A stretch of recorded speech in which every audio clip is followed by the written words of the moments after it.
Good morning and welcome back to my channel Nandini blogs. তোমরা সবাই কেমন আছো? আশা করছি সবাই ভালো আছো, সুস্থ আছো। আমিও মোটামুটি ভালো আছি। আমার নতুন একটা ভিডিওর সাথে তোমাদের সবাইকেই জানাই ওয়েলকাম। তো সবার সুস্থতা কামনা করে আমি আরও একটি নতুন ভিডিও শুরু করছি। তো যাক, আজকের ভিডিওটা কিন্তু একদম সকালবেলায় রান্নাঘর থেকে শুরু করলাম। তো এখন বাজে ওই 9টা মতো। তো সকালবেলা ঘুম থেকে উঠে ফ্রেশ হয়ে মোটামুটি কাজবাজ যেগুলো ছিল সেগুলো করা হয়ে গেছে। আর আজকে দেখো রান্নাঘর থেকে কিন্তু ব্লগটা শুরু করলাম। আমার না বেশ কিছুদিন ধরে একটু ঘুগনি খেতে ইচ্ছা করছিল, তো ওর জন্য সন্ধ্যেবেলায় দোকানে গিয়ে মটর কিনে নিয়ে এসে ভিজিয়ে রেখেছিলাম। তো ভেবেছিলাম যে রাত্রেবেলাটাই করব, কিন্তু মা বললো যে মটর তো এখনও সেরকমভাবে ভেজেনি, তার থাক, এখন আর করতে হবে না, সারা রাত ভিজুক, সকালে করিস। তো ওর জন্য সারা রাত ভিজিয়েই রেখেছিলাম আর সকালবেলা এখন ঘুগনিটা করব। তো ওর জন্যই আমি সকালবেলায় যা কাজ বাজ ছিল সেগুলো তাড়াতাড়ি করে নিয়েছি, ঘুগনি রান্না করব তাই। তো যাই হোক, দেখো আমি রান্নাঘরে চলে এসে প্রথমে তোমরা তো দেখতেই পেলে সব কিছু তোমাদের দেখিয়ে দিই। মটরটা সিদ্ধ করার জন্য আমি প্রেসার কুকারে আর কি দিয়ে দিলাম। আর তারপরে দেখো ঘুগনি রান্না করার জন্য যা যা লাগবে সেগুলোই কাটতে বসেছি। তো একটা টমেটো কাটলাম, পেঁয়াজ, রসুন, আদা সব কিছু একটু অল্প অল্প করে দেব। তো প্রথমেই ঘুগনির জন্য ছোট ছোট করে একদম আলু কেটে নিলাম। ঘুগনি খেতে কার কার ভালো লাগে আমাকে কিন্তু অবশ্যই কমেন্টে জানিও। তো তারপরে দেখলাম যে ঘরে কিছুটা ময়দাও আছে, তো ভাবলাম যে তাহলে চলো কটা লুচিও করে নিই। আর আমি জানো তো লুচি রুটি এগুলো না খুব একটা ভালোবাসি না, ওই একটা কি দুটো হলে ওইটুকুই ব্যাস, তার বেশি আর ভালো লাগে না, তো অনেকদিন পরে পরে। তো যাই হোক, ওর জন্য ভাবলাম যে ময়দা যখন আছে তাহলে কটা লুচিও বানিয়ে নিই তার সাথে। প্রথমেই মটর সিদ্ধ করার আগে, কাটাকুটি করার আগে প্রথমে এসে আমি ময়দাটা মেখে ঢেকে রেখেছিলাম। আর এদিকে দেখো আমার সমস্ত সবকিছু গোছানো হয়ে গেছে আর মিক্সিতে মশলাটাও করা হয়ে গেছে। আর এদিকে প্রথমে তেলটা দিয়ে আমি আলুটা আর কি ভেজে নিলাম। আর মটরের মধ্যে না আলুটা দিইনি, যেহেতু প্রেসার কুকারে মটরটা সিদ্ধ করছি, ওর জন্য আলুটা যদি দিই তাহলে একদম গলে যাবে।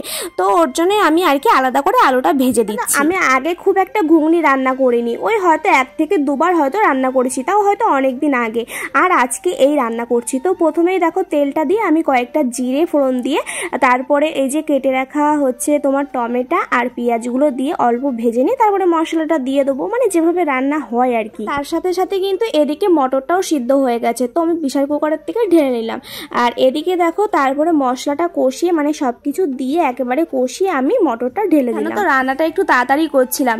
তো তোমাদের তো আগের ভিডিওতে বলেছিলাম যে আমাদের ধান সিদ্ধ করেছে, তো ঠাকুমাদের বাড়ি আর কি নাড়া আছে। আগের দিন তো বৃষ্টি চলে এসেছিল ওই 1টার মধ্যে, ওর জন্য পুরোপুরি ধানটা শোকায়নি। আজকেও মার কাজে যাওয়ার আগে মেলে দিয়ে গেছে ঠাকুমাদের ছাদে, ওর জন্য আবার গিয়ে তো দেখতে হবে, ওর জন্য আর কি একটু তাড়াতাড়ি করছিলাম। ঘুগনিটা ওইদিকে হচ্ছে আর আমি ভাবলাম যে এদিকে আর একটা কড়া চাপিয়ে আমি লুচিগুলো তাড়াতাড়ি করে নিই, নাহলে অনেক লেট হয়ে যাবে।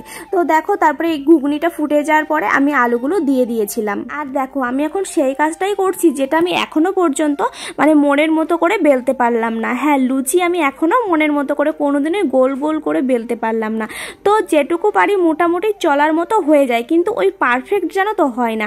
কিন্তু রুটিটা বেশ ভালোই বেলতে পারি, মানে যেরকম রুটি গোল হয় ঠিক সেরকমভাবেই করতে পারি, কিন্তু লুচিটা না ঠিক ওই তেল দিয়ে আমি বেলতে পারি না। তো দেখো একদম গোল হয়নি, মানে যেরকম সেরকম হয়েছে, কি আর করা যায়। তারপর এদিকে দেখো কি কাণ্ড, এদিকে তেল গরম হয়ে গেছে, আমি লুচি মানে আর কি ছাড়তে যাব, আর তখনই একটার পরে একটা লেগে গেছে, আর এরকম তুলতে গেছি মানে আর উঠছে না, কি অবস্থা।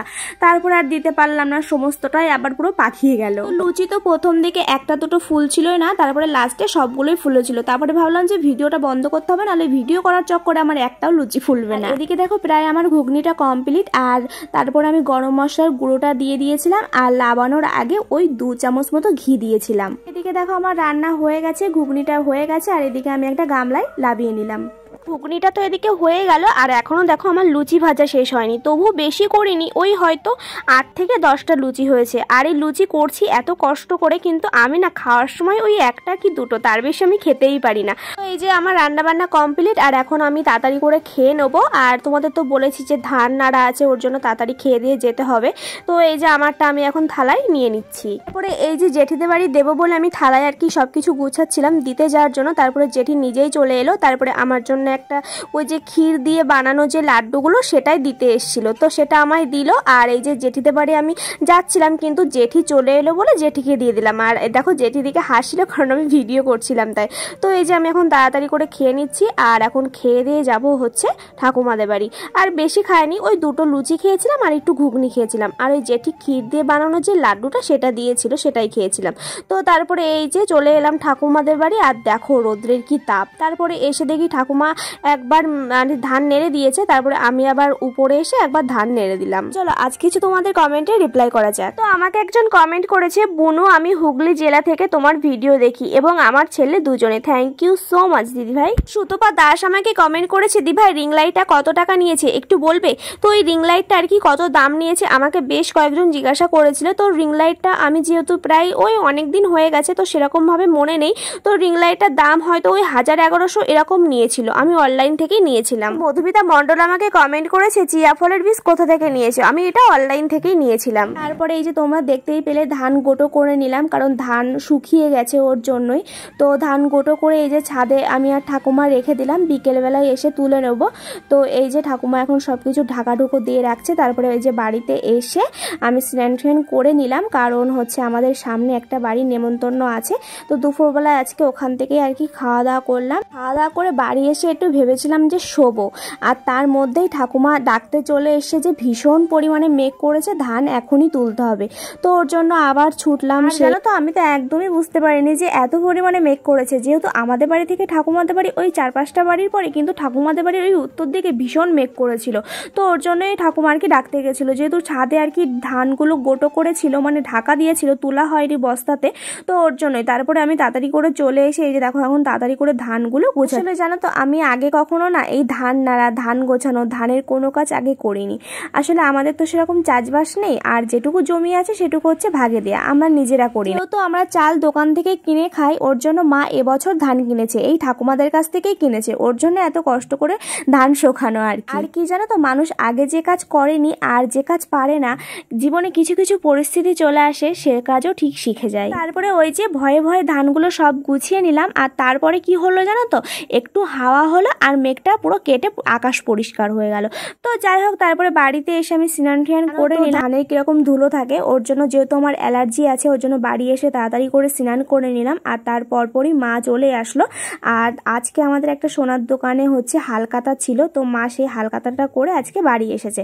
তো সেখান থেকে একটা আইসক্রিম দিয়েছে, তো সেই আইসক্রিমটা পুরো গলে গেছে, আর সেটাই হচ্ছে ঘন্টু খাবে। ও তো আইসক্রিমের একদম পাগল বলতে পারো। হালকাতা থেকে মিষ্টি দিয়েছিল, একটা কোল্ড ড্রিঙ্কসের বোতল দিয়েছিল, একটা আইসক্রিম দিয়েছিল, আর একটা ক্যালেন্ডার দিয়েছিল। আর এই মিষ্টির কোটোটার মধ্যে কালো মিষ্টি আর সাদা মিষ্টি মেশানো ছিল। তো আমি আর কালো মিষ্টি দেখে লোভ সামলাতে না পেরে তাড়াতাড়ি কোটোটা খুলে একটা কালো মিষ্টি খেয়ে নিলাম। আসলে কি জানো তো আমি মিষ্টি যে খুব একটা ভালোবাসি তা না, কিন্তু ওই কালো মিষ্টি, রসমালাই এগুলো বেশ আমার খুব ভালো লাগে। তারপরে এই যে রাত্রেবেলায় রান্নাঘরে চলে এসে আর মা এসে দেখে আলু ভাজা করেছে। তো আমি ভাবলাম যে আলু ভাজাতে মুড়ি দিয়ে খাই, তো আলু ভাজাতে মুড়ি দিয়ে খেতে কিন্তু বেশ ভালোই লাগছে। আর এদিকে দেখো মা হচ্ছে মাছের ডিম ভাজা করছিল। তারপরে মাছের ডিম ভাজা হয়ে যাওয়ার পরে মা আমাকে একটা হাতে দিয়ে বললো যে দেখ কেমন হয়েছে আর লবণ ঠিক আছে কিনা। মাছের ডিমটা হচ্ছে কালকে সকালে রান্না করার জন্য, ওর জন্য আজকে একটু ভেজে রাখ। রাত্রেবেলায় আর কিছু খাইনি, ওই মুড়ি আর আলু ভাজাই খেয়েছি, ভাত আর খাইনি, আর মা ভাত খেয়েছে। তো বন্ধুরা আজকের ভিডিওটা এই পর্যন্তই থাকছে, তোমাদের কেমন লাগলো অবশ্যই কমেন্ট করে জানিও। তো দেখা হচ্ছে নেক্সট ভিডিওতে, সবাই ভালো থেকো, সুস্থ থেকো।